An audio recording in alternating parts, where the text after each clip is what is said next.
वाहेगुरु जी का खालसा वाहेगुरु जी का सत श्री अकाल नमो बुधाए जमुन निवासी साथियों अस्सलाम वालेकुम साथियों। वाइस ऑफ मानवता न्यूज चैनल पर आप सभी का स्वागत है। मैं मेघराज सिंह अमेरिका से। साथियों आप सभी जानते हैं उठाते गरीबों की आवाज, मजलूमों की आवाज, जिनकी कोई आवाज नहीं उठाता उसकी वाइस ऑफ मानवता उठाता। साथियों हमने पहले भी 2 बार इंटरव्यू लिया भाई साहब अनिल कुमार जी पासवान जी का, और आज फिर तीसरी बार जुड़े हमारे साथ में। तो इनका पूरा नाम है अनिल कुमार पासवान, जो वाइसियल नेपाल केंद्रीय सचिव देश प्रदेश इंचार्ज है। ये हमारे साथ में जुड़े नेपाल से, तो उनका स्वागत करते हैं। टॉपिक जो हमारा रहेगा आज का कि जो भारत की राजनीति का क्या प्रभाव पड़ रहा है जो नेपाल की राजनीति के ऊपर, तो ये हमारा टॉपिक रहेगा। तो आज इनका स्वागत करते हैं। उसके बाद में अनिल कुमार पासवान जी, आपका वॉइस ऑफ मानवता न्यूज चैनल में बहुत बहुत स्वागत। सत श्री अकाल भाई साहब। धन्यवाद जी शुक्र है साहब, आपका स्वागत है जुड़ने के लिए। और नेपाल अभी बताएं कि जो भारत में, पहली बात तो ये बताएं कि नेपाल की राजनीति, जैसा आप राजनीति से जुड़े हुए हैं, तो कैसे कैसे हालात बने राजनीति के वहां पर, उसके बारे में थोड़ा बताएं जी। ऐसा सरकार नेपाल में कभी नहीं बना था, जो कि अभी नेपाल कम्युनिस्ट पार्टी नेकपा माओवादी केंद्र का अध्यक्ष जी आदरणीय कमरेड प्रचंड, जो नेपाल का वर्तमान का प्रधानमंत्री है, तो इसी से मतलब अभी तक नेपाल के इतिहास में ऐसे सफल नहीं, महासफल प्रधानमंत्री कभी हुआ ही नहीं था। ऐसे नेपाल का नागरिकों का अनुभूति और महसूस हो रहा है। तो महासफल आप बोल रहे हैं, महासफल किस विषय पर आप दे रहे हैं कि महा, एक तो सफल होता है, एक होता महासफल, आपने महासफल का नाम दिया, तो इस बात को आप किस दावे पर कह रहे हैं कि महासफल प्रधानमंत्री इसे पहली बार मिला नेपाल? आम नागरिकों को जो एक एजेंडा है, आम नागरिक का जो अपेक्षा है जी, आम नागरिक का जो जन चाहना है, उस अनुसार से अगर काम कर रहा हो तो सफल नहीं, महासफल है। जनता के काम करने वाला सरकार, जनता की सरकार, प्रचंड सरकार। जी नहीं, ये वैसे तो प्रधानमंत्री क्या, जितने राजनीति के जनता के नौकर ही होते हैं, लेकिन ये मालिक बनकर बैठ के वो अलग बात है। जनता के नौकर बनकर काम करेंगे तो मेरे ख्याल से जनता को सिर पर उठाएगी, अगर जनता को नौकर बनाएगा भी जूते मारेगी, ऐसा भी होता है। तो इसमें जो है अगर भारत की जो राजनीति है, भारत की राजनीति तो ऐसी होगी है कि वो देश के लोगों को परेशान कर रही है, देश को तबाह कर रही है। तो इस राजनीति का क्या नेपाल की राजनीति के ऊपर प्रभाव पड़ रहा है क्या?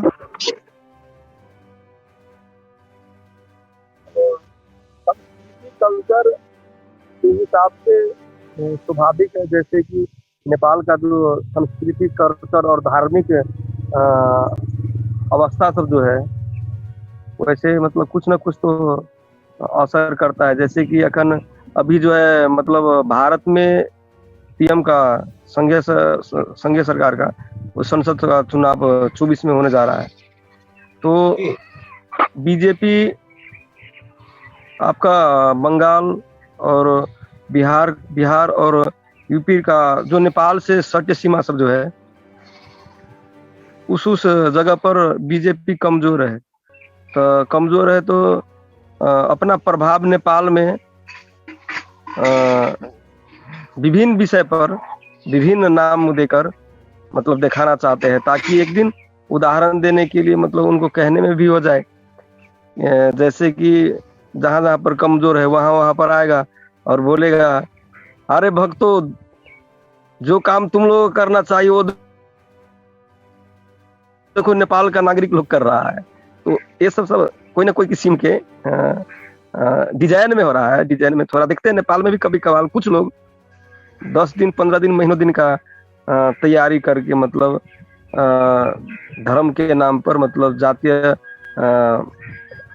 भटकाने वाला सब कामकाज में भी मतलब कुछ लोग लगे हुए हैं, जो कि मतलब समाज के हित के लिए नहीं है। धर्मनिरपेक्ष राष्ट्र किसी को सब हम लोग का नजरिया में सब धर्म सम्मानजनक है। जैसे कि मिट्टी कोई धर्म का नहीं होता है, उसी हिसाब से मतलब ये जमीन में, ये मिट्टी में, ये राष्ट्र में जितने भी आम नागरिक रह रहे हैं, सबको एक समान जनक व्यवहार हो। तो कहीं ना कहीं असर होता है कभी कभार, यहाँ पर हाँ नेपाल में भी हो जाता है इस हिसाब से। तो इसका तो देखो असर तो होता है, ऐसा नहीं, लेकिन जो इसका दिमाग है ना बंद होता है, इसका दिमाग ओपन होता है, जो ओपन दिमाग के लोग होते हैं वो असर डालते हैं, जो ओपन ना गए असर पड़ता नहीं है।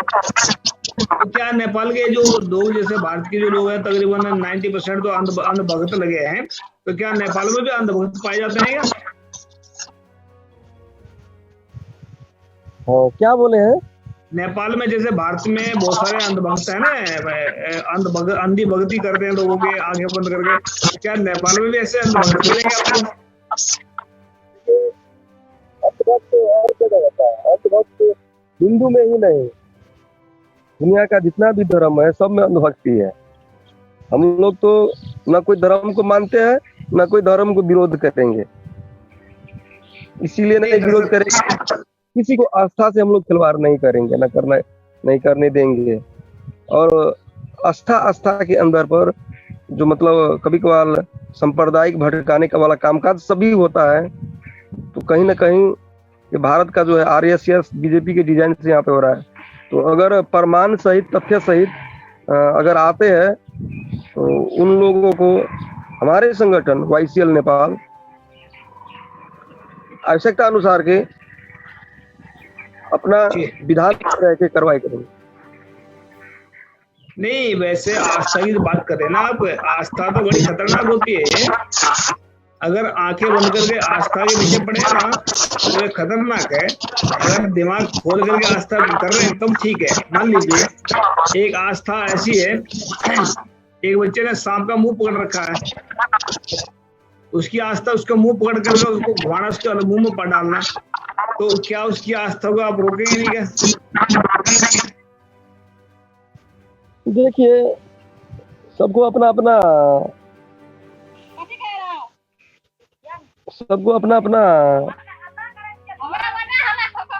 देखने का नजरिया पर निर्भर है।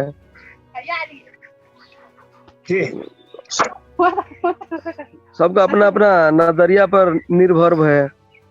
रह गया कि मतलब अब कोई कुछ कर रहा है, कोई किसी कोनो धर्म से है, खास करके हम लोग जो है जैसे कि हिंदू हो गया, मुस्लिम हो गया, इस विषय पर जो है हम लोग अभियान चला रहे हैं कि ये सब एक अंधविश्वास है।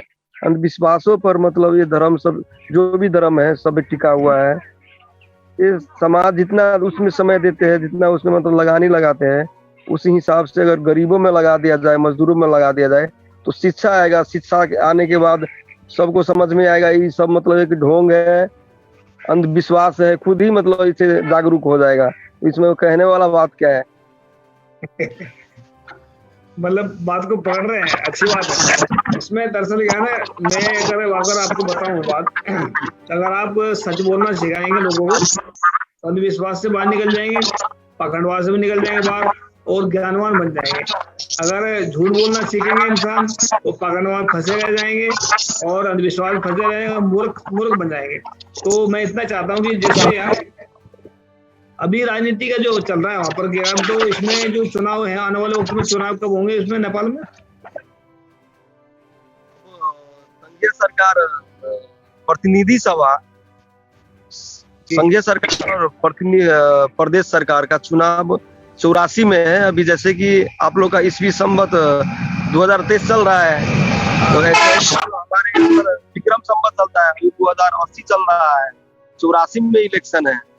अभी का जो सिचुएशन है, हम लोग का पार्टी का जो उद्देश्य है, हम लोग का पार्टी का जो मतलब, हम लोग तो नेकपा नेपाल कम्युनिस्ट पार्टी माओवादी केंद्र से है, तो हम लोग का वर्तमान के पार्टी का जो मतलब एजेंडा है, घर घर में जन जन में माओवादी, घर घर में माओवादी, जनता संघ के रूपांतर अभियान हम लोग अभी जो 3 महीना अभियान चल रहा है, इसमें क्या है तो हम लोग नेपाल के नागरिक के हर घर में जा रहे हैं, हर बस्ती में पहुंच रहे हैं। हमारे पार्टी को एजेंडा में जैसे कि अभी देश चल रहा है, मतलब नेपाल में स्थानीय तह अभी 3 तह का सरकार है, इसके बाद में महिला का 33% संवैधानिक व्यवस्था है, दलित का आपका 14% संवैधानिक व्यवस्था है, मतलब हर मुस्लिम का हो गया, इसके बाद में आपका मतलब दलित का हो गया, विभिन्न जाति का मतलब एक समावेशी है। तो ये देश जो भी चल रहा है तो हम लोग का पार्टी के एजेंडा पर चल रहा है। इसके बावजूद भी मतलब विगत की संदर्भ में और अभी के संदर्भ में हम लोग इतना काम करते हुए मतलब कुछ समस्याएं क्यों हो रहा है? हम लोग जन अपेक्षा अनुसार काम कर रहा है कि नहीं कर रहा है? अगर हम लोग में त्रुटि कहाँ है, त्रुटि हम लोग में अगर जो भी त्रुटि है हम लोग सचियाएंगे, जनता का वास्तविक में जो भी समस्या है उस समस्या में हाथों मार लेकर आगाड़ी बढ़ेंगे, हर दुख सुख में मतलब साथ रहेंगे। इस हिसाब से मतलब उद्देश्य से हमारे पार्टी का भी 3 महीना अभियान भी चल रहा है। हम लोग खास करके उसमें लगे हुए हैं, जन भावनाओं को समझने में।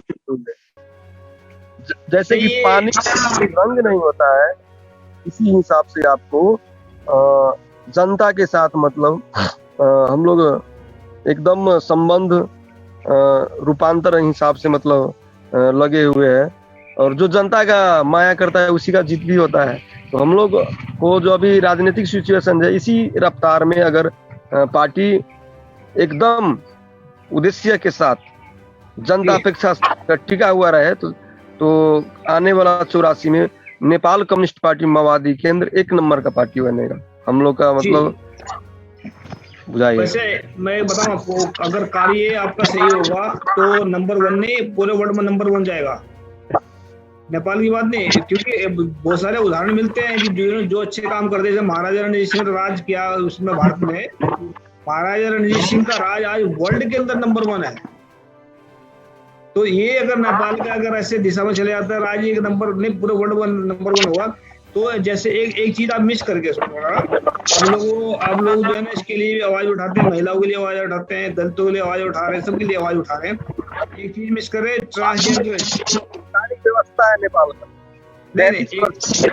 संवैधानिक व्यवस्था है। जो संवैधानिक व्यवस्था माओवादी का एजेंडा था, और माओवादी का एजेंडा में तो यहाँ पर संविधान घोषणा हुआ है, राजतंत्र का अंत हुआ, जनता का जन गणतंत्र है, लोकतांत्रिक गणतंत्र है। यहाँ पर जो है मतलब धर्मनिरपेक्ष राष्ट्र है, विभिन्न जाति सम्मानजनक, धार्मिक सम्मानजनक यहाँ पर संवैधानिक व्यवस्था है। तो अच्छा है, फिर भी अब क्या कर, और इससे अच्छा क्या करना होगा? जनता के बीच में एजेंडा के साथ हम लोग गए हुए हैं, माओवादी केंद्र पार्टी गए हुए हैं। नहीं अच्छा है। एक इसमें एक पॉइंट और ऐड कर लें, जिनको आप ट्रांसजेंडर कहते हैं, हिजड़े कहते हैं, जिनको छक्के कहते हैं इनको लोग, उनको भी एक मतलब उनके लिए भी कुछ सुविधाएं लागू करें, फैक्ट्रियां चालू करें, उनके लिए कुछ अच्छे काम लागू करें ताकि उनको भी रोजी रोटी का काम मिल सके। क्योंकि उनकी जिंदगी एक बदतर हो चुकी है।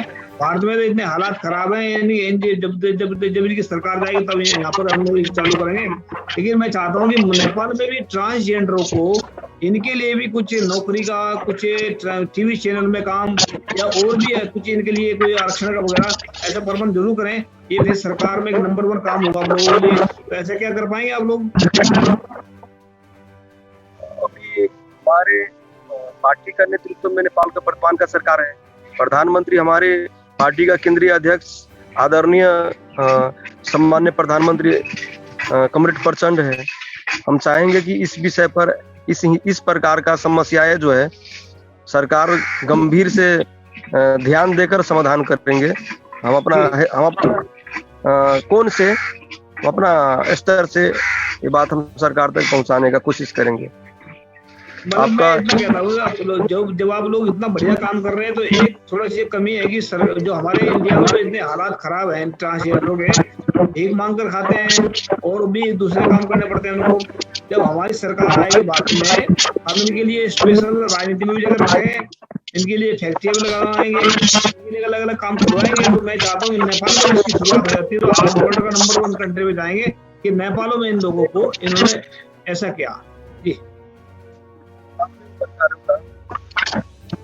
बहुत कम देखने को मिलता है, बहुत कम, शायद वो बहुत कम देखने को मिलते हैं। और वो जो देखते भी है वो इंडिया से ही आए हुए होते हैं मांगने के लिए। इस हिसाब से नेपाल में शायद हम कहीं पर नहीं देखे अभी तक। तो ऐसे समस्या सब है नहीं, और जो अगर देखा भी जाएगा ऐसे समस्या सब तो सरकार को उस विषय पर नहीं, हर एक जनता के चाहना विषय पर मतलब गंभीर होना चाहिए।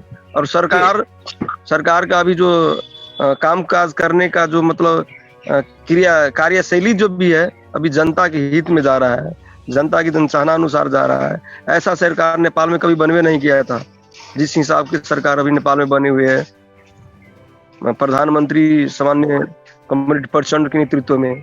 तो अब ये सरकार अगर स्थायी सरकार के हिसाब से अगर हो जाए तो आने वाले हमको लगता है कि 5 से 10 वर्ष के अंदर नेपाल एक नेपाल रहेगा।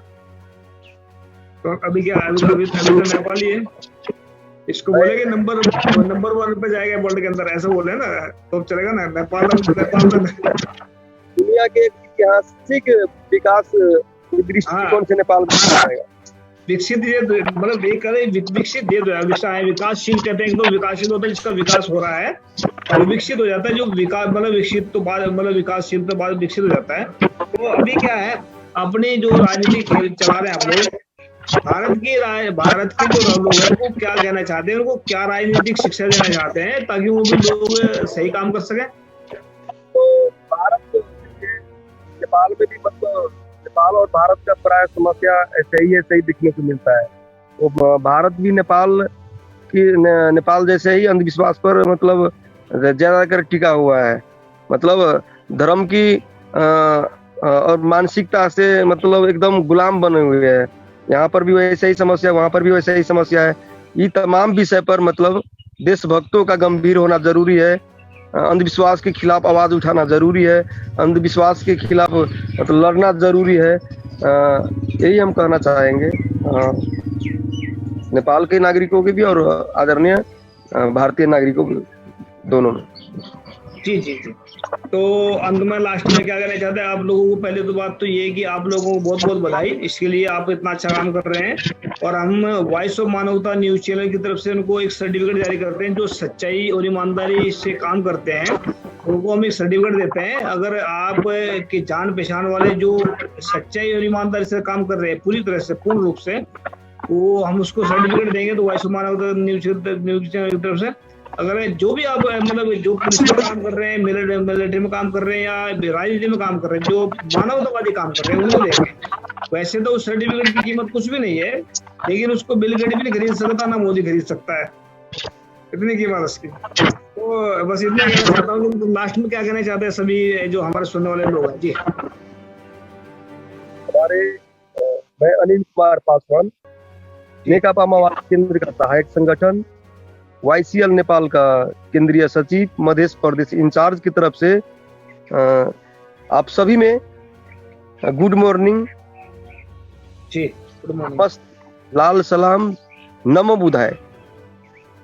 जी शुक्रिया आपका जुड़ने के लिए, नेपाल में जुड़े। तो बस साथी हमारे भाई साहब दिन का हमने 3 बार इंटरव्यू ले चुके, तीसरी बार इंटरव्यू लिया हमने, 2 बार पहले भी लिया है।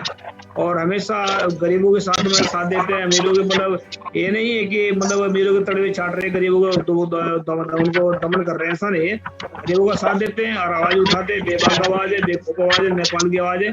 तो ऐसे ही आवाज उठाते रहे अनिल जी, हम आपका साथ पूरा जिंदगी देंगे अगर आप सच्चे ईमानदारी चलते रहे। तो तब तक शुक्रिया भाई साहब जुड़ने के लिए, धन्यवाद आपका। नेपाल।